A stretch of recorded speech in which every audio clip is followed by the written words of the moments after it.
e o tema, na verdade, não foi levantado por mim, foi proposto pela organização, mas eu achei que era interessante olhar para o que é que significa a felicidade interna bruta, por oposição ao PIB. E como é óbvio, hoje em dia utilizamos sempre inteligência artificial para criar uns bonecos, mas aquilo traduz aquilo que a maior parte das pessoas pensa sobre o assunto.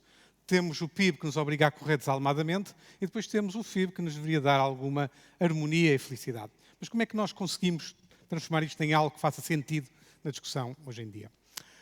Primeiro, porquê esta sessão à partida, não é?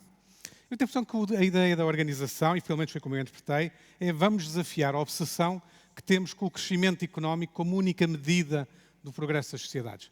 E como é que nós podemos mudar essa obsessão e como é que podemos ter outras formas de olhar para esse progresso? E é aí que surge a ideia de felicidade interna bruta, ou outro nome qualquer semelhante, e tem havido vários nomes, eu vou ter alguns daqui a pouco. No contexto atual, nós vemos que quando se fala de crescimento económico, vai-se obviamente falar de PIB. E a questão é saber até que ponto é que isso é suficiente, é que essa métrica é suficiente, quando temos alterações climáticas, que muitas vezes não estão refletidas no PIB, quando temos questões com desigualdades diversas, que não estão refletidas no PIB, quando temos todas as questões de saúde mental e bem-estar em geral, que não estão refletidas no PIB. Isto é como é que nós conseguimos ter uma medida que faça mais sentido.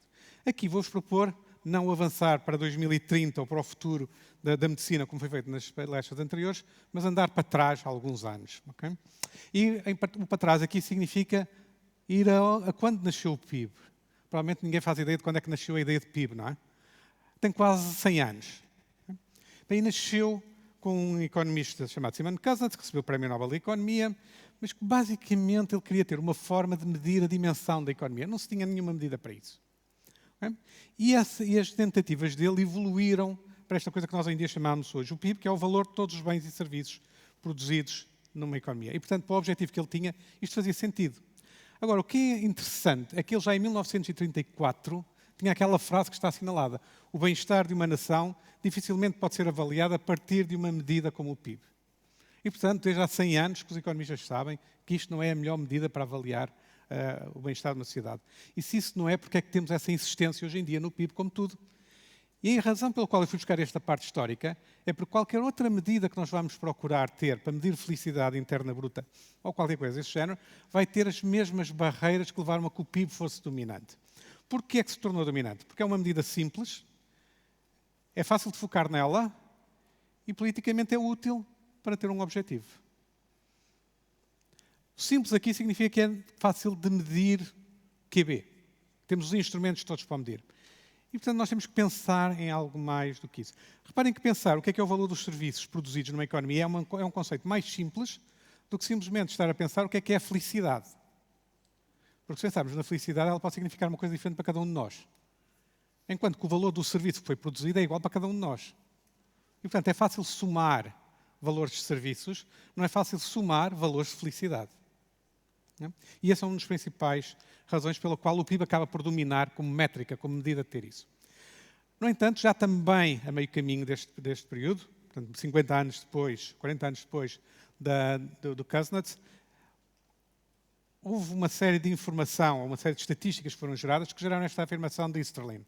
O aumento significativo do PIB per capita, a nossa obsessão, não gera um aumento significativo das pessoas com a satisfação com a vida. Okay? E, portanto, nós já sabemos há algum tempo que a satisfação de vida não é o PIB. A questão é porque é que não conseguimos ter uma medida alternativa. E, na verdade, houve tentativas e propostas. Não sei se já ouviram falar da Amartya Sen, um outro Prémio Nobel da Economia. E, portanto, eu estou a correr, não todos, mas de vez em quando alguns. E já agora amanhã haverá outro Prémio Nobel da Economia. Segunda-feira haverá um outro Prémio Nobel da Economia. E o que ele traz como sensação é pensar que nós devemos pensar numa noção de bem-estar como sendo a capacidade das pessoas viverem a vida que querem viver, de uma forma simples. Uma lógica de capacidades. O que nos muda a forma de pensar sobre o que é que deve estar num indicador que tenha significado do ponto de vista económico e que tenha a capacidade de medir aquilo que queremos orientar. Como é que nós podemos medir, ter algo que permita orientar a decisão. Reparem que aqui acabamos por ter duas exigências diferentes. Como é que medimos e como é que orientamos para a decisão. Ora, quando nós falamos em felicidade, e se quisermos então substituir o valor de bens e serviços por medidas de felicidade, o que é que nós podemos ter? Bom, podemos ir procurar medidas de bem-estar ou indicadores de bem-estar e temos desde logo um problema, bem-estar objetivo e bem-estar subjetivo. Como é que dividimos entre os dois? É evidente que ter rendimento é bom, estar em diferentes pontos da sociedade, em termos de escalas de rendimento, também faz diferença. Nós pensamos muitas vezes se estamos bem ou se estamos mal por comparação com os outros. Aliás, há uma coisa, dentro dos conceitos de economia ligados com bem-estar, há uma coisa que se chama equilíbrios sem inveja, isto é, teremos uma sociedade justa se eu não quiser trocar de lugar com ninguém na sociedade. Portanto, se todos estivermos satisfeitos, mesmo que haja desigualdade, se não tivermos inveja, a coisa funciona. Então, nós temos muitas formas de orientar para isto. Temos questões de hábitos de vida, de saúde, condições ambientais. Podem ser medidas. Mas depois temos toda a parte subjetiva. Qual é a satisfação com a vida que vocês têm? O que é que significa, por exemplo, também solidão? Se eu quisesse agora pedir-vos qual é a vossa satisfação com a vida, o que é que isso significava? Primeiro, em que escala é que eu ia fazer? Segundo, como é que eu garantia que alguém dizer-me que estava satisfeito coincidia com a mesma coisa de outra pessoa a dizer que estava satisfeita? E será que a insatisfação de um é realmente insatisfação face àquilo que tem e deve ser valorizada face ao que os outros não têm, eventualmente, bens materiais? Portanto, há aqui uma questão de conseguir juntar estes elementos. Isto impediu tentativas de criar a felicidade interna bruta? Não. Houve tentativas. Provavelmente a mais conhecida do indicador com esse nome é o caso do botão. O rei do botão criou um indicador em 1970. Okay? E conseguiu pôr 11 dimensões para olhar para isso. Okay? Se olharem para as dimensões que ali estão, cada uma delas faz sentido como sendo algo que tem valor para a nossa vida. A questão é como é que eu sei o que é cada uma destas coisas? Como é que eu valorizo a educação? Como é que eu valorizo diversidade cultural? Como é que eu valorizo níveis de vida? E valorizo não significa sequer em euros ou dólares. Qual é a unidade de medida de cada uma destas coisas? E essa é a principal dificuldade. Se eu não consigo ter uma unidade de medida, não consigo focar a atenção. Se não consigo focar a atenção, não consigo ter decisão política a dizer eu quero alcançar aquele objetivo. Isto é, qualquer decisor empresarial, individual, político, quer que seja, dizer eu quero aumentar o nível de vida e a satisfação de vida das pessoas que estão à minha volta, o que é que isso significa na prática? Dizer que eu quero aumentar o PIB é fácil, porque é uma métrica possível.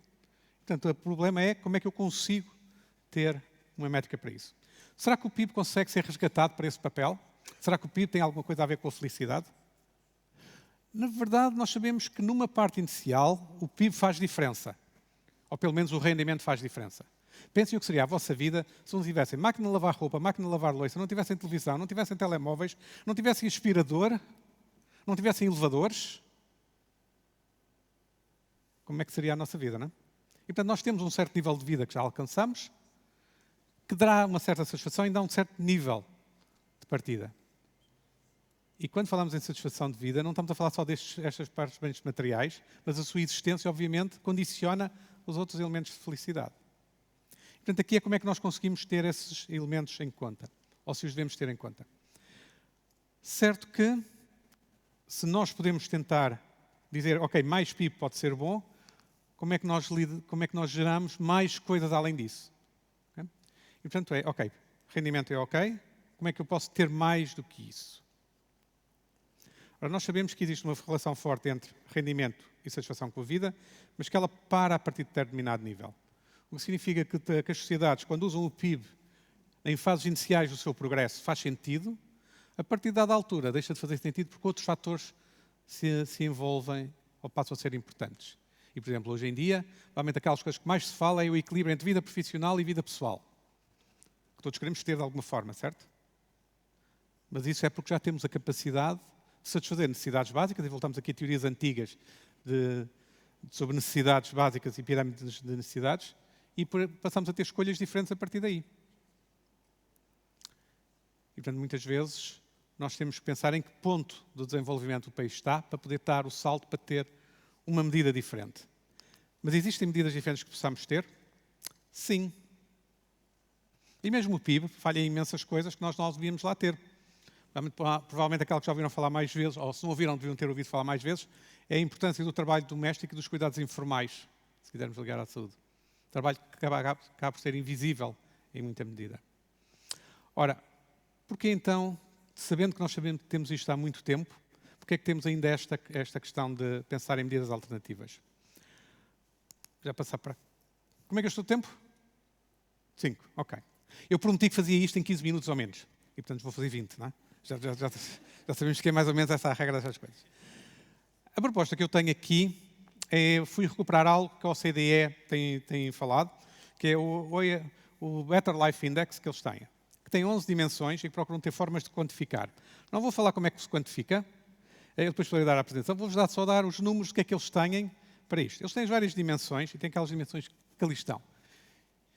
Educação, saúde, equilíbrio de vida profissional, habitação, está tão na discussão hoje em dia, e permitem fazer o seguinte, permitem que cada pessoa consiga simular os pesos que dá a cada uma destas dimensões para conseguir obter indicadores diferentes, para obter o tal índice de felicidade de acordo com os seus valores. O Portugal está ali naquele cantinho, Portugal está aqui com esta seta, parece que não está muito bem. Mas eu estive a fazer uma experiência engraçada, que foi pegar nisto e fazer o seguinte, se nós só dessemos importância à saúde, como é que isto ficava? Portugal melhorava um bocadinho neste ranking internacional. Se eu desse só importância à habitação, dado que estamos tão massacrados pelos problemas de habitação e nestas autárquicas que se aproximam só se falou de habitação, nós até não estamos muito mal comparados com os outros indicadores. E, portanto, se nós estamos mal, imaginem o que é que estão os outros, não é? Se nós formos pôr aqui equilíbrio de vida pessoal, também não está terrivelmente mal, está melhor do que o índice global. Portanto, há outros aspectos em que nós, na verdade, aspectos que ali estão mais económicos, que estão mais ligados ao PIB, até nos deixam pior do que se nós olharmos para estes outros aspectos, como é que estamos satisfeitos com estas outras dimensões da vida. E, portanto, Portugal, se quiser ter um índice de felicidade, até acaba por estar melhor do que se olhar só para o PIB. O que não é na mal de todo, não é? Aliás, o sol magnífico que estava há bocado lá fora aumentou a nossa felicidade durante um bocado. Pelo menos a minha, certamente, não é? Espero que tenha sido global. Portanto, se eu atribuir pesos à DOC, estou ali. Ora, o problema de usar estes índices é que a forma de cálculo que eles são usados não permite uma comparação global com todos os outros países. Temos estes da OCDE, mas não é uma forma fácil de explicar o que é aquilo é. E como viram, o indicador de felicidade depende dos pesos que vocês atribuírem a cada uma daquelas coisas. Eu dei-vos alguns exemplos de como é que variando os pesos para valores extremos, obtenho situações diferentes. E, portanto, o que é que eu faço com isto, se quiser comparar? Ninguém sabe muito bem. E nós temos vários países que estão a tentar ter indicadores deste tipo. Temos ali um mapa dos vários países que procuram ter mais do que este aspecto. O que é que nós podemos concluir daqui? Tenho eu um índice para vos dar de felicidade interna bruta? Não, tenho vários índices. Escolham o que quiserem e dentro de um escolham os parâmetros que quiserem. Para a decisão pública torna-se complicado, não é? Portanto, o que é que nós temos que pensar? Primeiro, com esta diversidade de abordagens, provavelmente teremos que avançar numa harmonização de alguma forma a um nível internacional que consiga ter um standard que faça sentido. Depois, vamos ter que pensar muito bem como é que introduzimos informação subjetiva. Como é que somamos a felicidade de cada um de nós quando nós dizemos que estamos mais ou menos satisfeitos. Que é muito diferente dizer quanto é que eu gastei no almoço no dia de ontem. E, passando essa parte da informação subjetiva, eu tenho que ter a capacidade, eventualmente, de ter uma equivalência monetária destes valores, que é mais ou menos, que se sabe as metodologias, para pelo menos conseguir juntar e agregar as várias dimensões. Quando eu digo que dou um peso de 50% à saúde e um peso de 50% à educação, o que é que isso significa exatamente? Mas somar euros com euros é mais fácil. E, portanto, se eu arranjar um equivalente monetário, é mais fácil somar e ter um indicador único. Senão, teremos que andar com esta dimensão diferente. O que é que eu tenho que reter daqui? Primeiro, o PIB mede a dimensão da economia, mas não o bem-estar. Espero que isso seja claro. Okay? Hoje é a principal mensagem.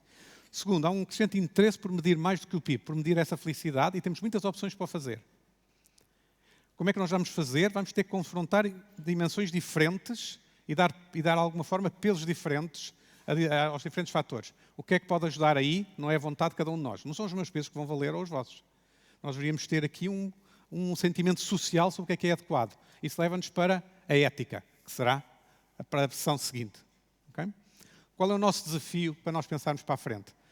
Devemos ter o nosso indicador próprio ou não? Devemos simplesmente copiar um que já seja escolhido por outros países? Devemos aproveitar o da OCDE porque é fácil, já lá está? O que é que falta no da OCDE, quanto a mim, que nós devíamos incluir num índice de felicidade português? Primeiro, desigualdades injustificadas no rendimento. E reparem, desigualdade no rendimento não é necessariamente má se for justificada por esforço, por exemplo, mas é injustificada se for por outros motivos. Por exemplo, um exemplo mais concreto disso é desigualdades salariais entre homens e mulheres é uma desigualdade injustificada. E, portanto, devia, de alguma forma, esse tipo de considerações estar aqui incluída. Justiça intergeracional. Quantas das nossas decisões hoje afetam as gerações futuras de forma positiva e de forma negativa? E como é que nós podemos ter um consenso geracional que também permita ter a ideia de felicidade, não apenas das pessoas de hoje, mas de uma sociedade que está em progresso? O que é que nós devemos tentar ter aqui, então? Medir o bem-estar e não apenas o crescimento económico. Só vamos conseguir fazer isso se os decisores políticos também passarem a dar importância a isso e mudarem as decisões. Decisores políticos a todo o nível, seja de empresas que podem ser decisores, seja autarquias, seja níveis de governo diferentes. Tudo faz sentido. Todos têm que ter uma ideia do que é que isto possa ser. Vamos ter que incluir novas dimensões de uma forma que seja mensurável, que possa ser ultrapassar a questão de a minha felicidade, como é que se compara com a sua. E, no fundo, se quisermos avançar, podemos participar em algo que já existe e aproveitar o que os outros vão fazendo. É possível passar do PIB para o FIB? Sim, mas vai dar trabalho. Vai criar valor de serviços? Sim, vai criar PIB, mas esperemos que também crie alguma felicidade no final.